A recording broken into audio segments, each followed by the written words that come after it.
computer. All right, we're ready to go. All right. Welcome. Hey, I'm Jessica, a local runner and marathoner, sometimes coach, and I am here with Daphne Kirkwood, owner of iDaph and race director. Hey, Jess, I am so excited to have you on today's podcast. Allison, as you know, who typically does this with me, is on maternity leave right now. So she just had a little baby, and so super excited to have you on here to talk about the upcoming Asheville Marathon and Half. And I think that you'll give a great perspective to this as a runner. You might even be running the race, maybe. Yes, the half, just the half. Very excited. Okay. All right. Well, we'll see if you change your mind before race day. I know you like the marathon. So yeah, so we're excited. The weather has turned out to be just amazing lately. So we're keeping our fingers crossed. Of course, everybody, please know that I have zero control of the weather. That is yes, I know. I think I stood in the snow one year. Yeah. Yeah. Yeah, so we're excited. We'll see what the 10-day forecast is looking like pretty soon. But yeah, let's get going. All right. Awesome. Today we are going to talk about the 10th annual Asheville Marathon and Half in downtown Asheville on Saturday, March 19th. And I am personally excited about it. I am excited about the new course you guys have created, which is going to be fast. So really pumped about that. And a lot of my friends will be there. So I'm really excited about that. Yeah, well, this is our 10th year with the races. And as you know, last year we moved the race to downtown because of COVID. And we had a great race. We just had the half last year and it was smaller. We had limited participation, limited numbers. But we learned a few things from what, downtown Asheville looks like, and decided to modify the course to make it a wee bit faster this year. So I think that people are going to really enjoy the changes. So the race is in downtown Asheville. Where exactly is it held downtown? So the start line is in Pack Square, right in the heart of downtown Asheville. Off of College Street. The start line is on Spruce Street, and the race literally starts going downhill. Sweet. Okay. Sweet. Okay. What kind of COVID-19 protocols are for the race? So will there be any safety protocols in place, or Yeah, that's a great question. All along this entire planning process, we had all kinds of things that were going to be in place, but Buncombe County and North Carolina and the CDC, they've all changed their guidelines recently. And so there are no face covering or mask restrictions. There's no event gathering restrictions in North Carolina. And so we are following those standards. And so, if folks want to wear a mask or a face covering when they're indoors, they're more than welcome to do that, or when they're standing, outside. But they'll need to bring their own if they want to do that. So we're excited to get back to, some mass start racing and just some normal things. Like we didn't have the Expo last year, and we're excited to have that again. Okay, so no wave start then? Nope, it's not a wave.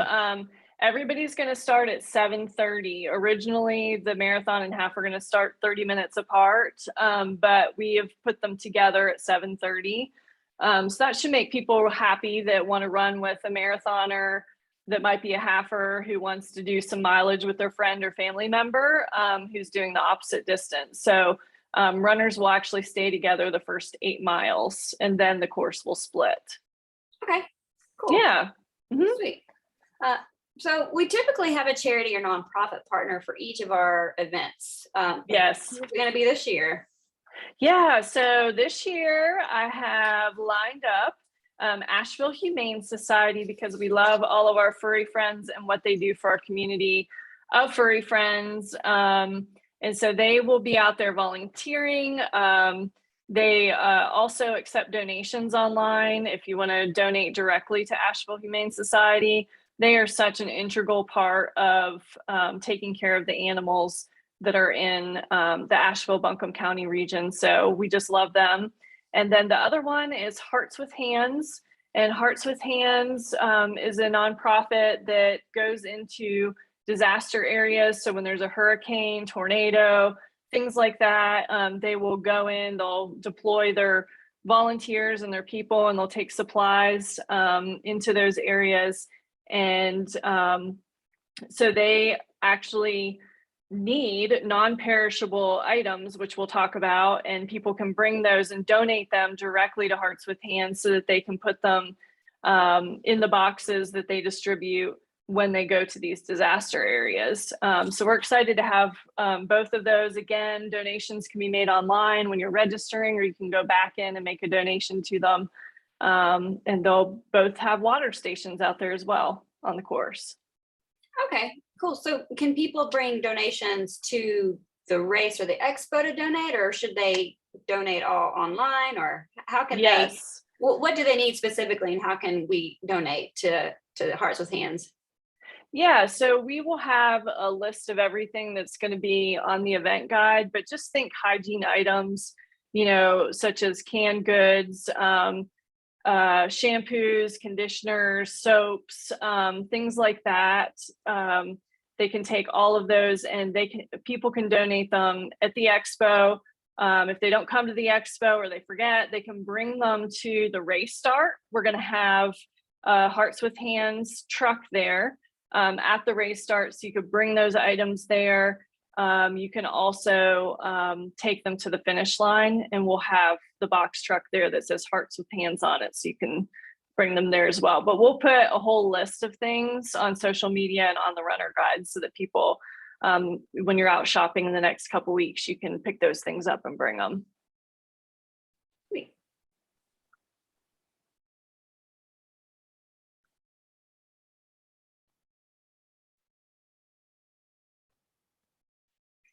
All right, let's talk about what people can expect on race weekend, especially since some things will be different than in years past. First of all, will there be a race expo this year? Yes, we are so excited to have the expo come back. We have all kinds of folks lined up to be there, and so we're really excited about it. We'll have the packet pickup there as well. On Friday, it's from 11 to 7 at Doubletree Hotel. That's the race headquarters. It's where we've had it every single year. Folks, you know, have also been able to have their things mailed to them if they wanted to pay a little fee. So those items have all been shipped out at this point to everybody who's ordered those as well. But yeah, we'll have the expo again. Yay! That's exciting. I actually think I get more hyped up about the expo than the race sometimes. So who are some of the expo vendors this year? Yeah, so we'll have Fleet Feet will be there. So they'll have, you know, all the snacky goos and gels and stuff that you might need on the course, some of your favorite bars or hydration things. And they'll probably have some merchandise as well, though, you know, it's been difficult for just sidebar for running stores to have inventory. I mean, it's still, you know, just so difficult with getting stuff in. So they're going to bring what they have. They'll be there.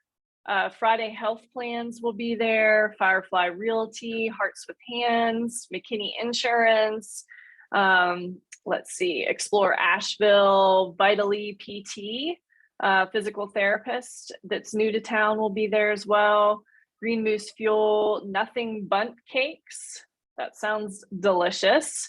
Urban Bourbon, Louisville Sports will be there, and some other folks. And then, of course, we'll have a bunch of race merchandise from previous years that will be very, very inexpensive. We're talking $1 pint glasses, $5 dry fit Brooke shirts and old race shirts, and most of our shirts don't have dates on them, so it's a great time to stock up.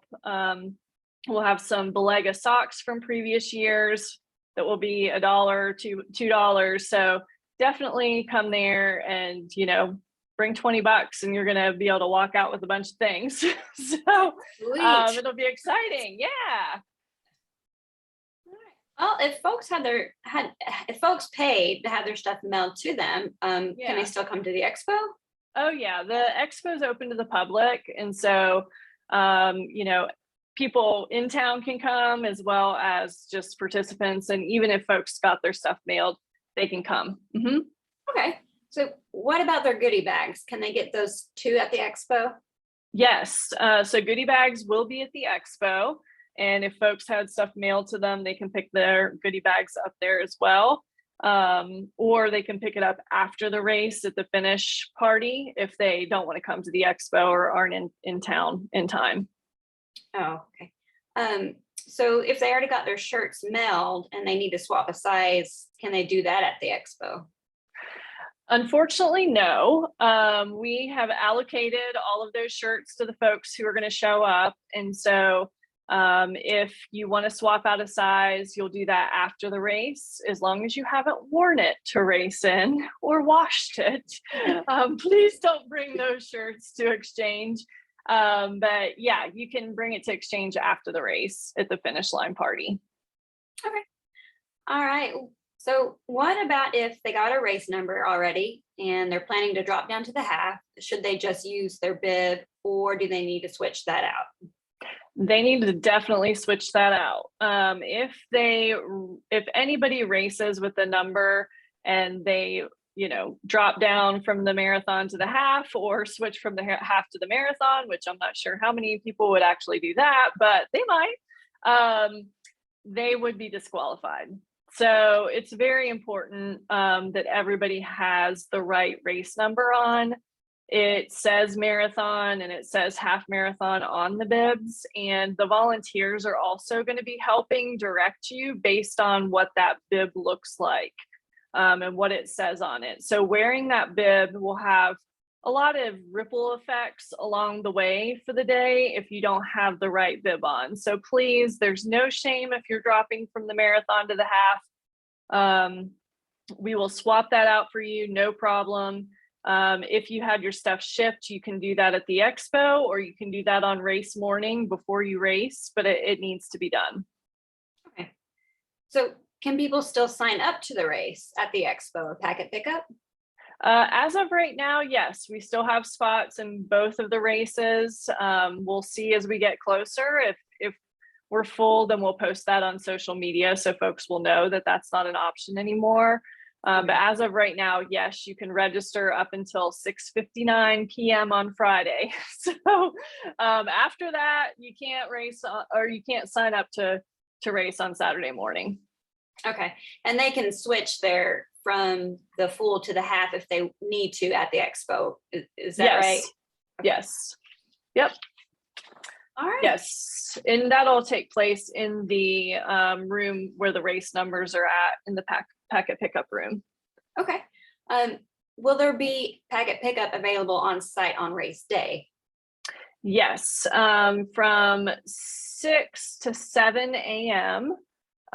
There will be packet pickup, and the only thing about that, Jess, is it's going to be very, very limited, and we're calling it emergency use only. So like your plane came in late and you just can't make it, then you can come pick up your race number, but we're not going to have your shirt there. We're not going to have goodie bags there for you. So you're going to have to get all that stuff after the race. So, we really don't want an influx of people trying to do that. It's really just for an emergency situation. Will there be shuttles this year? Yes, we have shuttles again. Very excited about that. The race is point to point. And so, it's starting in Pack Square. It finishes at the Wedgett Foundation, which is a few miles away. And there's really not a straight route to just walk back and forth from those places. Okay. If you're walking from the finish back to the start, you're going to be going uphill, and people probably don't want to do that after they've run the half and the marathon. So we have shuttles that will be leaving Doubletree Hotel and headed to downtown on race morning.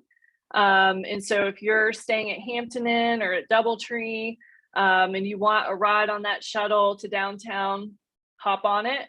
Your race number gets you on the shuttle. If you have a spectator or somebody with you who's not racing and they want to hop on that shuttle, that's fine, but they need to buy a shuttle ticket, a spectator shuttle ticket for $20. And that can be bought at the expo or before they board the shuttle in the morning. And that ticket for them will allow them to get on the shuttle after the race if they want. So it's good for the full day. So that DoubleTree shuttle will go to downtown Pack Square. It'll start loading at 5:45 a.m. from DoubleTree at the back of the hotel. And the shuttle buses will just run continuously. The last shuttle will leave DoubleTree at 7. And I would just caution folks, don't wait until that last shuttle at 7 to leave. That shuttle is really for people who maybe overslept, but you don't want to miss the start line. We can't have late starts for this race. So if you're late for the race, you're not going to be able to run in the race. We are starting promptly at 7:30. Things will be picked up right away downtown after the race. And that's what our permit says with the city. So you got to be there on time, and you can get that shuttle and head downtown. It'll drop off right near the start line in Pack Square. And so it'll take you down there. And then spectators who might come with somebody from DoubleTree, they can hang out after the start of the race. And at 7:45 to 8, those shuttle buses will actually take them to the finish line so that they can go there and wait for their friends and family to finish. There are some great spectator viewing areas also down at the Wedgett Foundation, because the runners will run past that area while they're doing the race as well out on the Greenway. So they can also go over there and see their friends and family, which is really nice. And then after the race, starting at 9 until 2:30, the shuttle will run every 15 minutes from the Wedgett Foundation, right outside of the Wedge and the Summit Coffee. That's where the shuttle pickup will be. And it'll run folks either back to Pack Square downtown where their cars are at, or it will take them back to DoubleTree if they rode the shuttle from the beginning.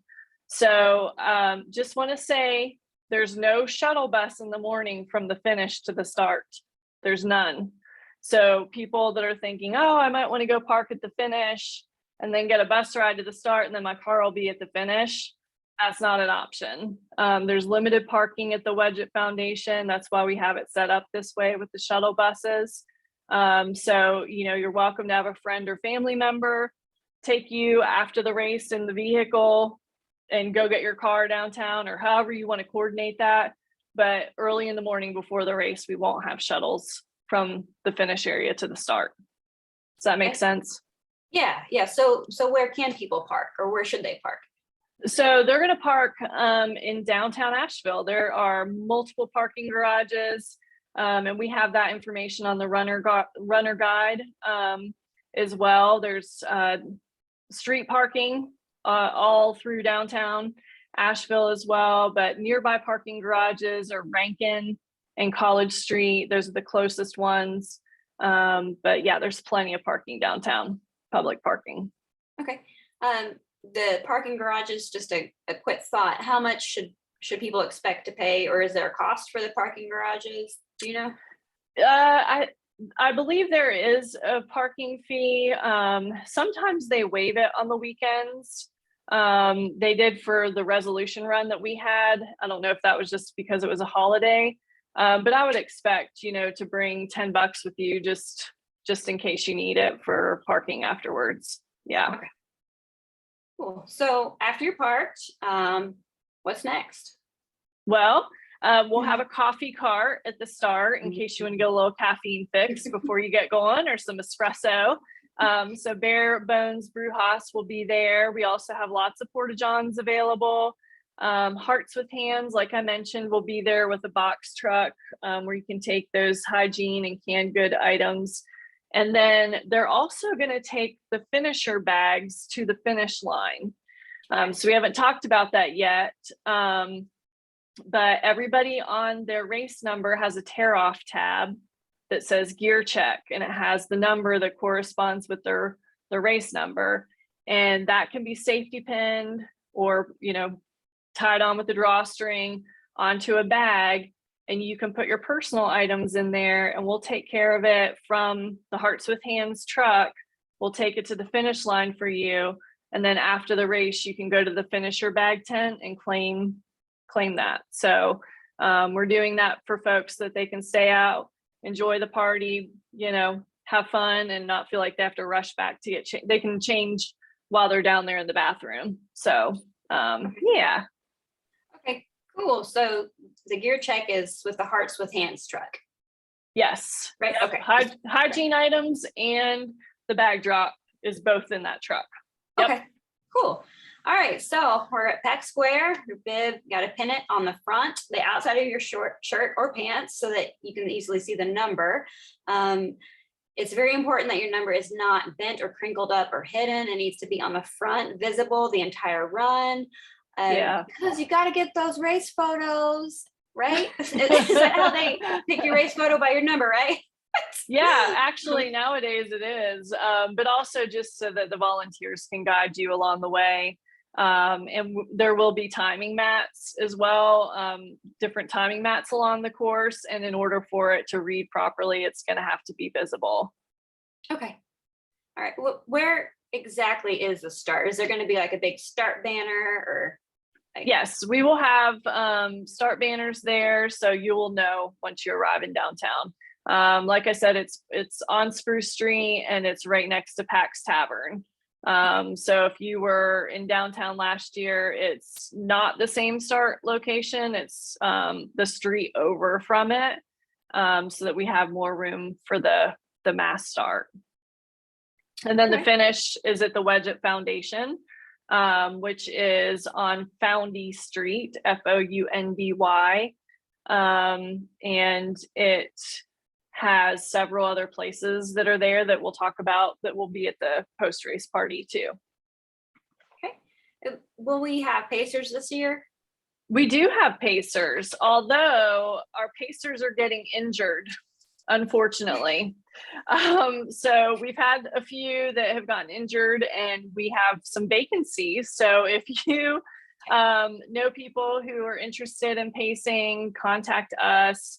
The pacer groups we have listed are 3:30, 3:45, 4, 4:15, 4:30, 4:45, 5, 5:15, and 5:30. That's for the marathon. And then the half pacers are 2, 2:15, 2:30, and 2:45.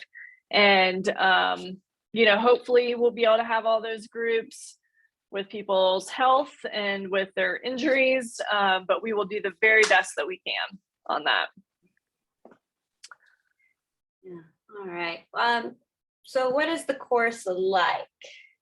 Yeah. So is it what?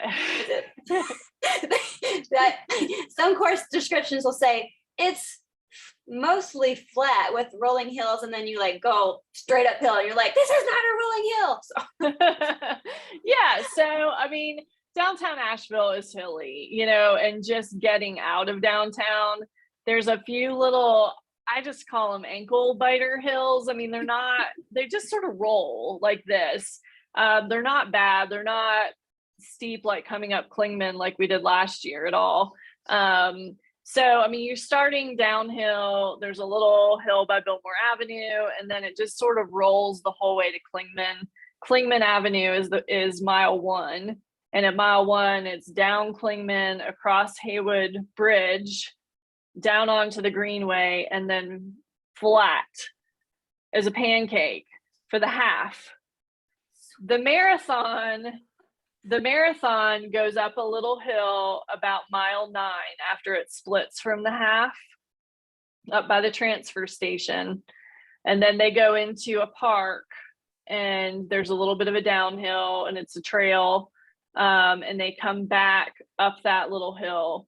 So from mile 9 to 10, the marathoners have a little hilliness. which is nice. It'll break it up a little bit, but after that, it's completely flat for the marathon. So they get that done quickly, and the finish line is completely flat. So Sweet. yeah, I know it's gonna be fast. Yeah, that is exciting. All right. Let's see. So, all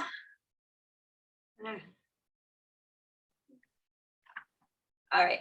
Oh, how long do we have to finish? Is there a like a cutoff time for the courses?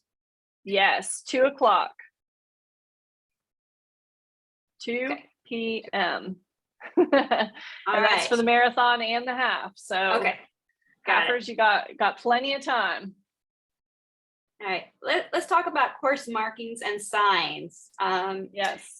Yes. Oh, markings and signs. Oh my goodness. You guys always do. I just want to side note, you guys do a fabulous job with it. You really, really do.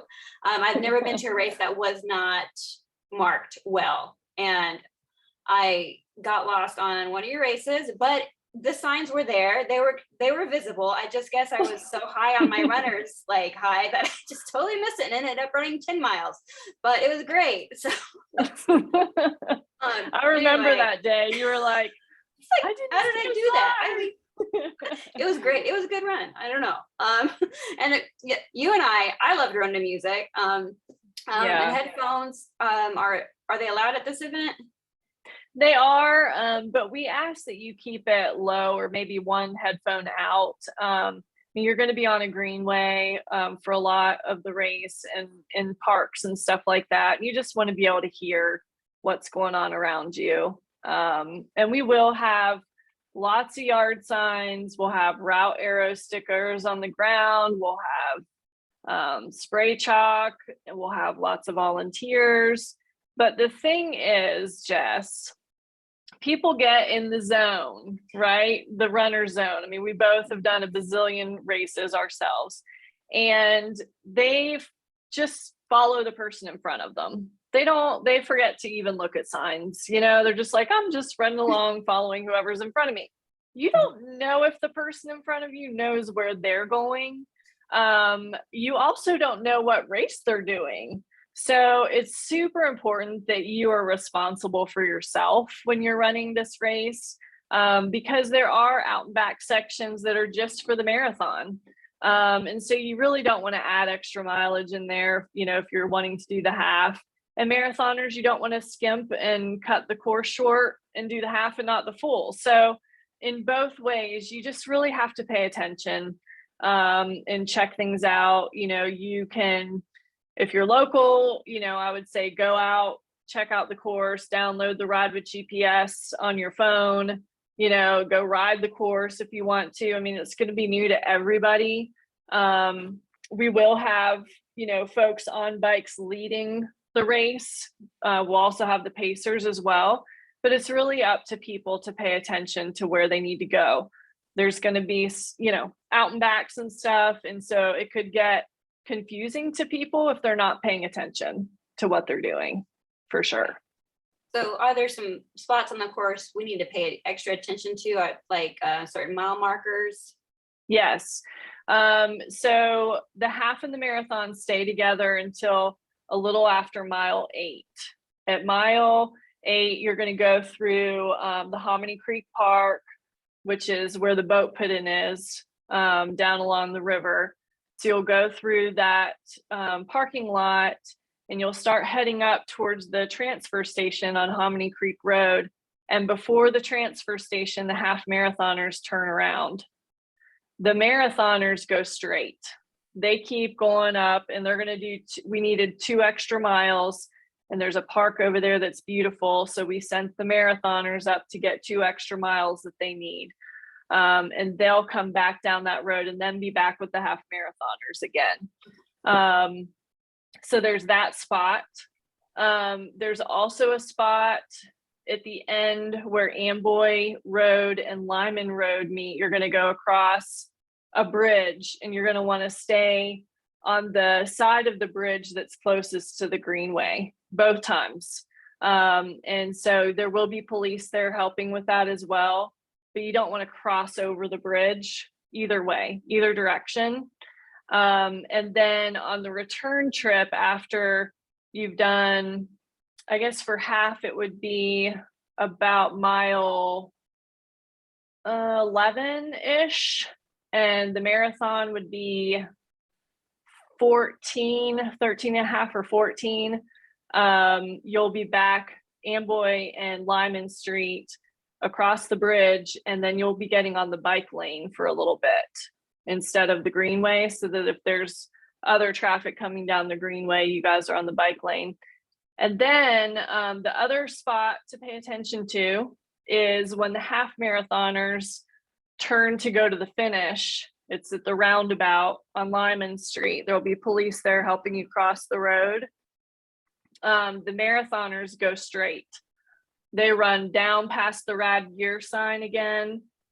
They go down past White Duck Taco and turn around, and then they basically go back and repeat the course that they did already on the greenway and in the parks, but they turn around at the transfer station instead of going and doing that 2 additional miles at mile 9 and 10. They don't do that the second time. So we'll have really good signage out there, but marathoners, when the halfers turn to go to the finish, you don't want to do that until you go out and get more miles on the greenway and on Riverside Drive. Your day is not done yet when you see that sign. So you want to keep on going to your second lap. And then once you're done with all your miles, at mile 25.8, then you'll go right at the roundabout. Like I said, there's gonna be tons of signs and people helping, but you just have to pay attention to where to turn. So yeah, so I would say those are the trickiest spots. All right. Well, will there be any water stations on the course? Oh yeah, we will have water stations back. Water Station 1 is Boy Scouts of America. They will be out there. That's going to be at the Craven Street Bridge. For the marathon, that's mile 3.5, mile 16 and 16.8. For the half, it's mile 3.5. Water Station 2 is Hearts with Hands, and that's at French Broad River Park. The marathon, mile 5.2, 14.1, 18.5, and 25. And the half is mile 5. Water Station number 3 is Green Moose Fuel, and that's near Carrier Park and Short Michigan Avenue. That's marathon mile 6.6 and 20, and the half 6.5. Water Station 4 is at Hominy Creek River Park. That's Asheville Humane Society. That's marathon mile 8, 11, 21, 22, and the half mile 8. Water Station 5 is Fleet Feet, and that is Carrier Park near the picnic shelter. That's along the river trail, and that's marathon mile 12.5 and 23, and half at mile 10. And we'll have water and Gatorade and Coke at some of them. We'll have gels. We'll have granola bars, maybe some other food items at some of them. So yeah, we'll have a mixture of things at them. And we have our water station contest again. So after the race, we'll send out a survey.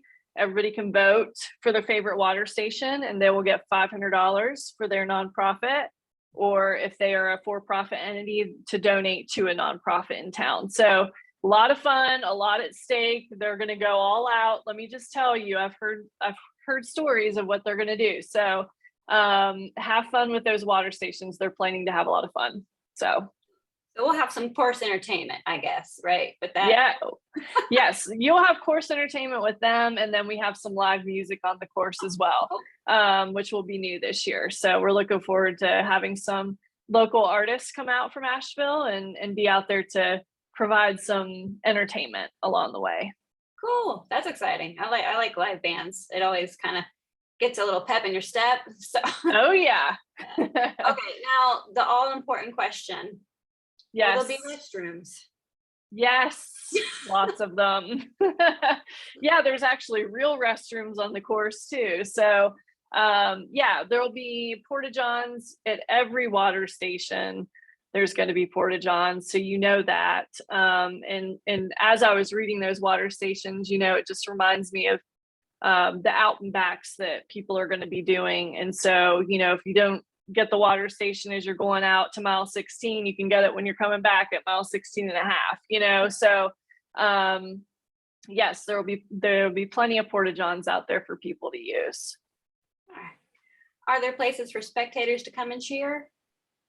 Yes, lots of spectator places, and I have those all listed in the runner guide, so I won't talk about all of them right now, but along the river, there's plenty of places for spectators to go out and watch the course and see people multiple times.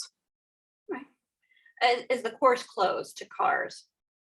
No, City of Asheville is still operating on this race day. So we're starting early. We don't expect a lot of traffic going through the city the first couple miles. And then, you know, runners will be on Greenway and on the park paths most of the race. There is a couple areas where you'll be on streets, but we will have police support helping in those areas.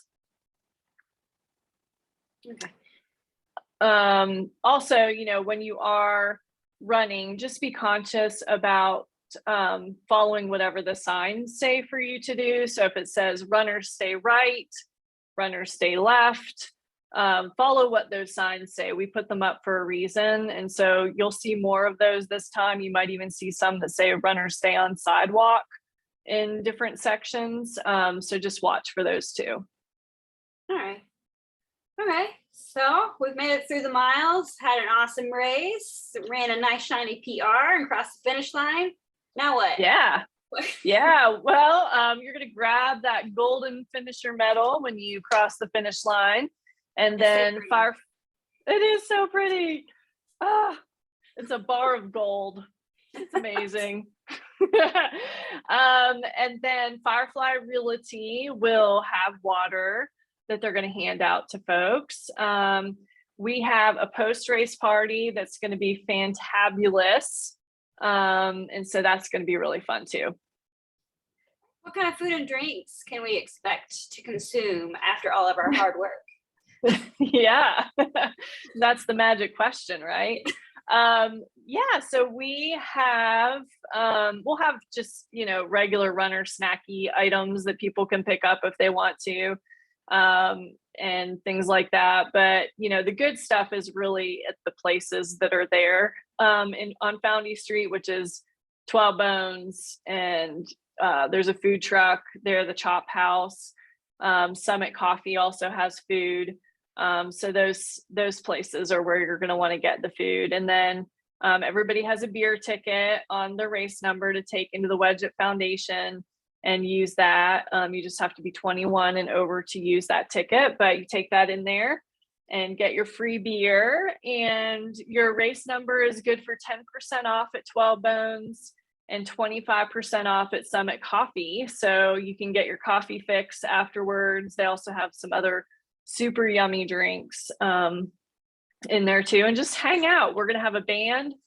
We're gonna have massages, photo ops with our backdrops.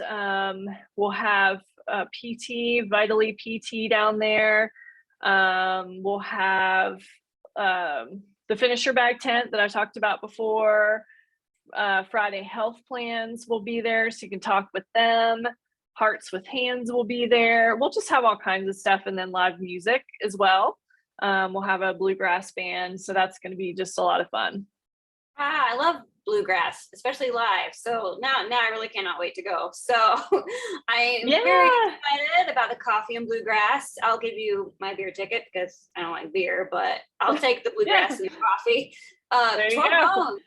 Yeah, but the food, 12 Bones, it's a world famous. And don't you have a favorite meal there? Yeah, the turkey sandwich. Turkey sandwich. Have you had it? No. Have you had it there? Oh, Jess, go get their turkey sandwich. I might go and never come back. So it's just to die for. I'm excited so good because I love turkey sandwiches. So it's so good. I mean, I know they're known for barbecue and their ribs, and you know, and that stuff's all good too. but there's just this surprise with this turkey sandwich. There's just something about it. It's amazing. Awesome. So we've talked about the post-race party. Things are going to be happening there.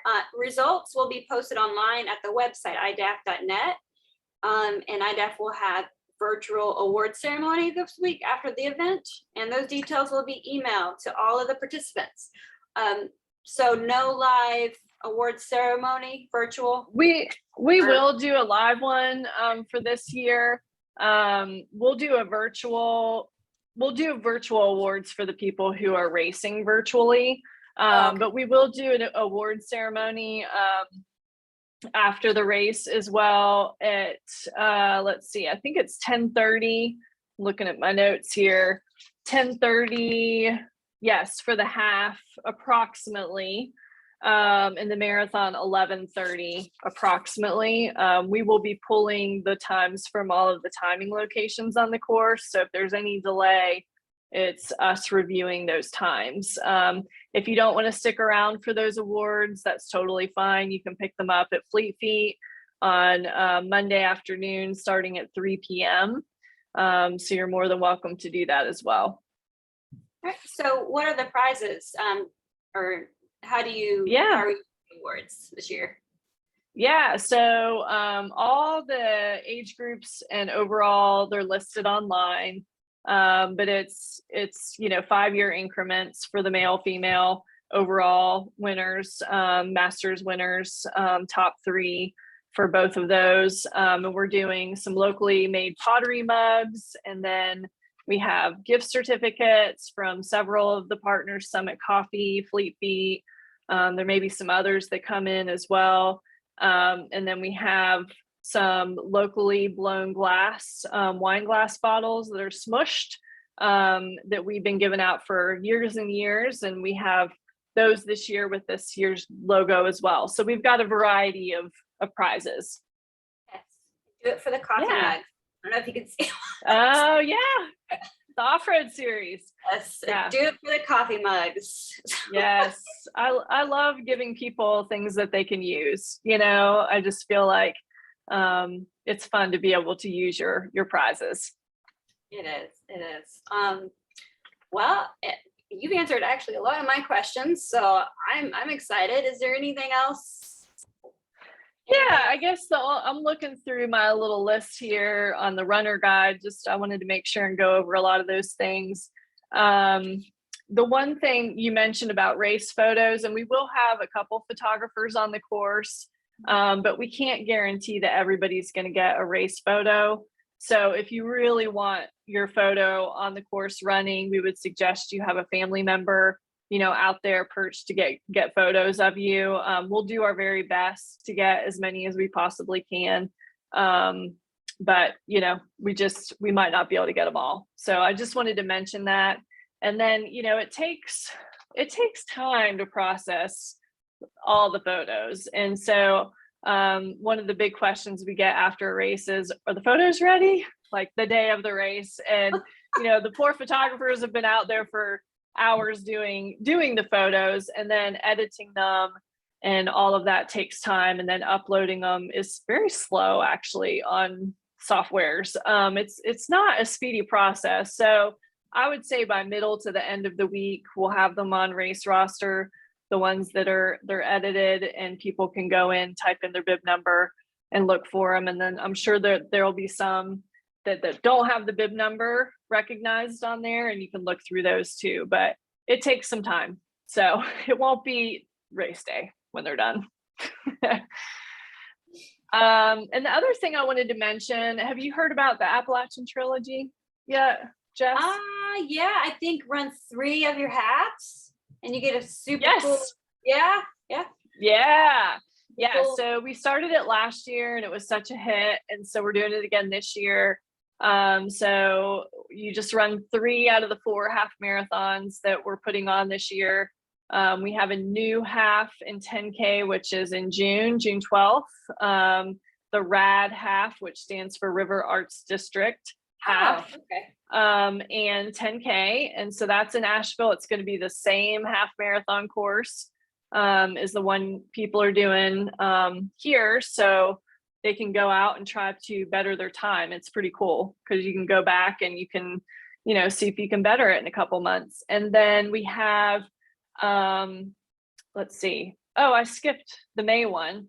May is jump off rock and half and 10K. And that is coming downhill, jump off rock and through downtown Hendersonville. It finishes in downtown Hendersonville. It's an amazing race. And then we have the Black Bear half and 8K, and that's October. So complete 3 out of 4 and you get a really cool medal. We also have some just swag that's specific, you know, to the Appalachian Trilogy, which is pretty cool. So yeah, we're looking forward to doing that again and giving people extra incentive to keep moving. You know, I mean, that's what this is all about, is just to keep moving. And I do want to also just say thank you to our race partners. Some of these are annual partners, but I've mentioned some of them, but I want to mention Asheville Airport.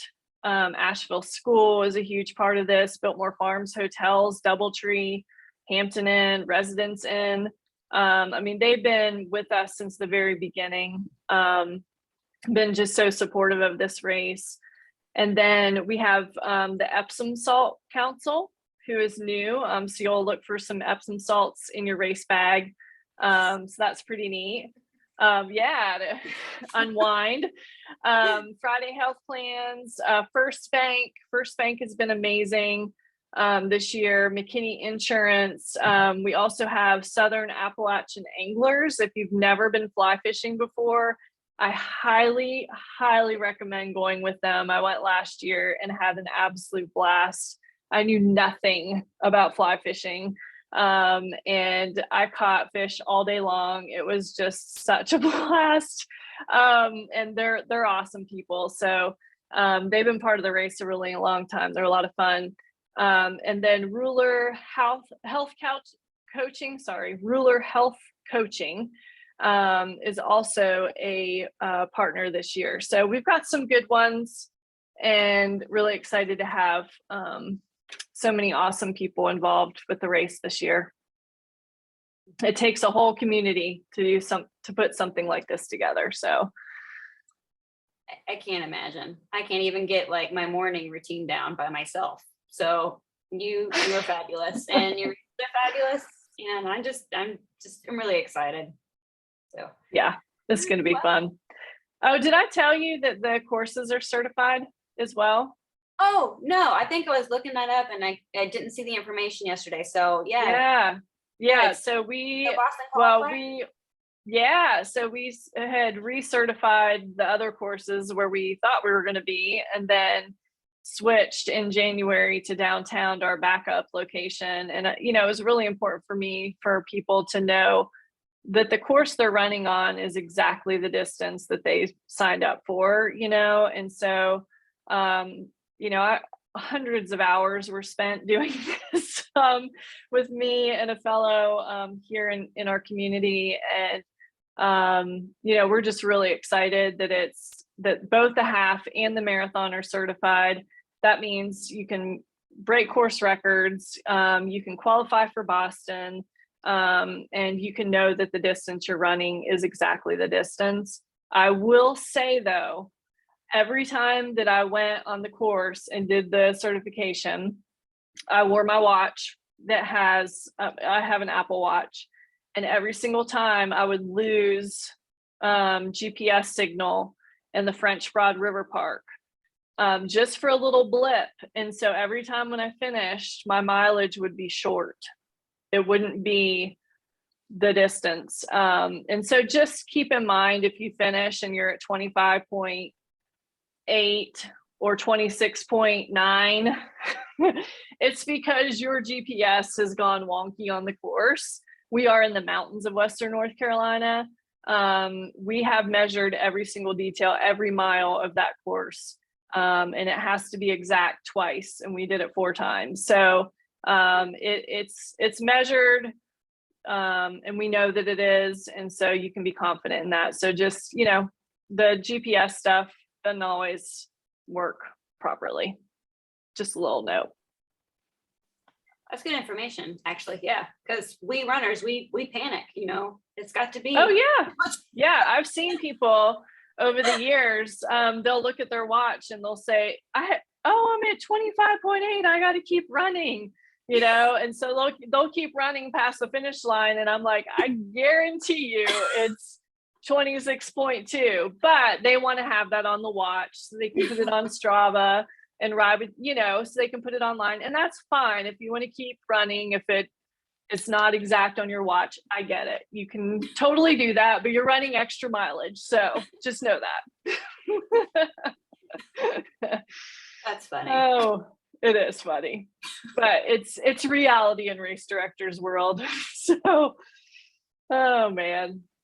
Well, awesome. Thanks, Jess, so much for being part of the podcast. I hope you found it valuable and that the runners do as well. We just can't wait to see everybody again, see faces again, and just celebrate 10 years of racing. Wow. Yeah. Excellent. I can't wait to be there. Awesome. All right. Thanks, guys.